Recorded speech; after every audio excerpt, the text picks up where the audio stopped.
Hello বন্ধুরা, আজকে রান্নায় থাকছে একেবারে বাঙালির পছন্দের রাজকীয় পদ ডাব চিংড়ি, যা কিনা নরম ডাবের শাঁস, টাটকা চিংড়ি আর হালকা মশলার ঘ্রাণে তৈরি। রেসিপিটি খুবই সহজ কিন্তু স্বাদে ভরপুর। 2 চামচ সর্ষে, 1 চামচ পোস্ত, অল্প ডাবের শাঁস ও সামান্য ডাবের জল দিয়ে একটা পেস্ট তৈরি করে নিলাম। এবার চিংড়ি মাছগুলোর মধ্যে একে একে নুন, হলুদ, লঙ্কার গুঁড়ো, তৈরি করে রাখা পেস্টটা, নারকেল থেকে বের করে রাখা দুধ, আপনারা চাইলে বাজারে কিনতে পাওয়া কোকোনাট মিল্ক ব্যবহার করতে পারেন। এবার আদা রসুন পেস্ট, বাটা লঙ্কা ও সর্ষের তেল দিয়ে ভালো করে ম্যারিনেট করে 10 মিনিট রাখতে হবে।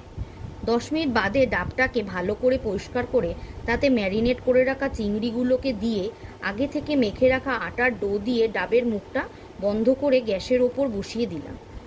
লো টু মিডিয়াম আছে 20 মিনিট কুক করলেই তৈরি ডাব চিংড়ি। ভিডিওটা ভালো লাগলে অবশ্যই লাইক, কমেন্ট এবং একটা শেয়ার করে দেবেন। ধন্যবাদ।